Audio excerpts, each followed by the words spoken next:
Hello friends, कैसे हैं आप सब। स्वागत है आपका यूपीएससी एट होम प्रविष्या के यूट्यूब प्लेटफॉर्म पे। हम जो यूपीपीसीएस की मेंस आंसर राइटिंग कर रहे हैं उसी सीरीज़ में हमने ये क्वेश्चन लिया है जो कि है यूपीएससी 2018 के पेपर का। इसको हम देखेंगे। न्यूनतम समर्थन मूल्य से आप क्या समझते हैं। न्यूनतम समर्थन मूल्य कृषकों का निम्न आय फंदे से किस प्रकार बचाव करेगा।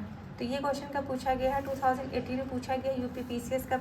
ये जो है यूपीएससी का पेपर है, तो इसका हम आंसर देखेंगे। इसमें क्या है, एक बार फिर से क्वेश्चन को देखेंगे कि न्यूनतम समर्थन मूल्य से आप क्या समझते हैं। न्यूनतम समर्थन मूल्य किसानों को न्यून आय के जाल से किस प्रकार बचाता है। तो इसका हम इंट्रो देंगे। इसमें क्या बताया गया है कि न्यूनतम समर्थन मूल्य भारत सरकार के द्वारा निर्धारित वह मूल्य है जिस पर सरकार किसानों से उनकी फसल खरीदती है। यह नीति 23 फसलों के लिए लागू होती है और किसानों को बाजार मूल्य गिरावट से बचाने व आय स्थिर करने में मदद प्रोवाइड कराती है। इसमें क्या बताया गया है कि जो न्यूनतम समर्थन मूल्य है इसको क्या कहते हैं, minimum support price MSP, Bharat सरकार की एक महत्वपूर्ण नीति है।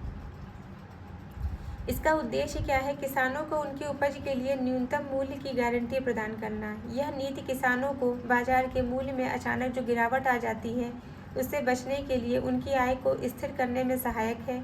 एमएसपी का जो निर्धारण है वह कृषि लागत और मूल्य आयोग, जिसे कृषि लागत और मूल्य आयोग मतलब commission for agriculture cost and prices CACP की सिफारिशों के आधार पर सरकार के द्वारा किया जाता है।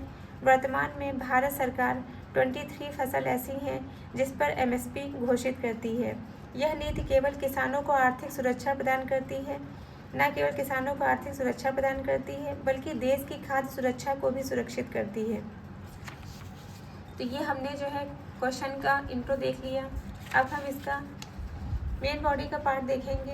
एमएसपी की जो अवधारणा है वो कहाँ से ली गई। एमएसपी का निर्धारण CACP जो हमने बताया था, CACP का फुल फॉर्म क्या होता है, commission for agriculture cost and prices द्वारा लागत और बाजार स्थिति के आधार पर किया जाता है।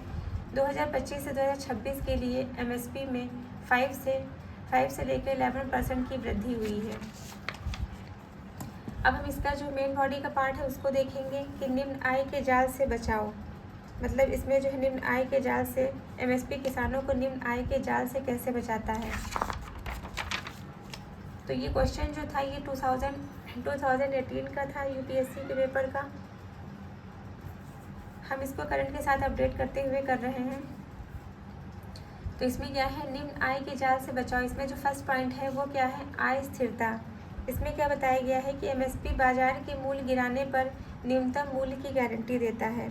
इसमें क्या है कि जो एमएसपी है, एमएसपी न्यूनतम समर्थन मूल्य किसानों को एक निश्चित न्यूनतम मूल्य प्रदान करता है जिससे वे बाजार की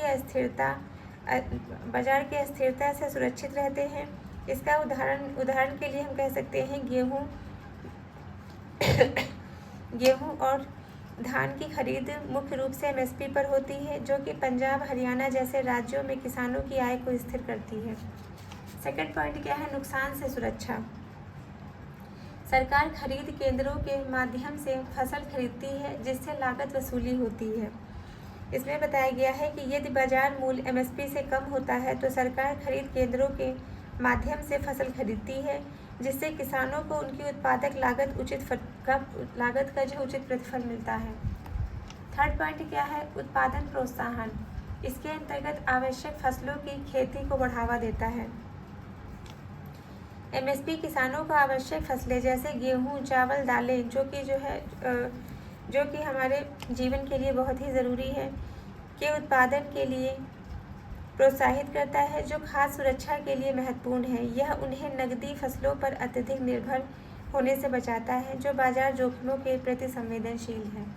फिर क्या है, कर्ज से राहत। इसके अंतर्गत सुनिश्चित आय से साहूकारों पर निर्भरता कम होती है। मतलब इसमें बताया गया है एमएसपी से सुनिश्चित आय के कारण किसान साहूकार से उच्च ब्याज दरों पर ऋण लेने से बच सकते हैं जिससे वे कर्ज के जाल में फंसने से बचते हैं। इसके संबंध जो है कौन सी चुनौतियां विद्यमान है उसको हम देखेंगे। पहला क्या है, सीमित फसल कवरेज। सेकंड क्या है, क्षेत्रीय समानता। थर्ड है वित्तीय बोझ। फर्स्ट में क्या है, जो चुनौतियां हैं, सीमित असफल कवरेज। इसके अंतर्गत बताया गया है कि वर्तमान में एमएसपी मूल्य रूप से धान और गेहूं पर ही केंद्रित है, जबकि अन्य फसल खरीद सीमित है। सेकंड क्या है, क्षेत्रीय समानता। इसके अंतर्गत पंजाब, हरियाणा जैसे राज्यों में एमएसपी का लाभ अधिक मिलता है, जबकि पूर्वी और दक्षिणी राज्यों में खरीद केंद्रों की कमी है। वित्तीय बोझ। सभी तेज फसलों के लिए एमएसपी का खरीद करने पर सरकार को लगभग 17 लाख करोड़ का खर्च करना पड़ सकता है, जो आर्थिक रूप से चुनौतीपूर्ण है।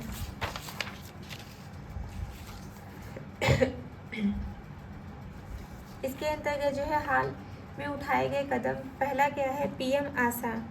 इसके अंतर्गत जो है क्या कि पीएम आशा जो है क्या है, इसका फुल फॉर्म है प्रधानमंत्री अन्नदाता आय संरक्षण योजना। यह योजना एमएसपी को मजबूत करने और निजी क्षेत्र की भागीदारी को बढ़ावा देने के लिए शुरू की गई है। दूसरा क्या है, पीएम किसान जैसे सुधार एमएसपी को मजबूत करते हैं। पीएम किसान में क्या है, 6,000 प्रतिवर्ष की प्रत्यक्ष आय सहायता एमएसपी के पूरक के रूप में किसानों को निम्न आय के जाल से बचाने में मदद प्रोवाइड करती है। तो ये हमारा क्वेश्चन का मेन बॉडी का पार्ट कंप्लीट हो गया। अब इसका कंक्लूजन देखेंगे कि एमएसपी किसानों को निम्न आय के जाल से बचाने और खाद्य सुरक्षा सुनिश्चित करने में महत्वपूर्ण है। इसे और प्रभावी बनाने के लिए समावेशी खरीद और डिजिटल प्रणालियों की आवश्यकता है।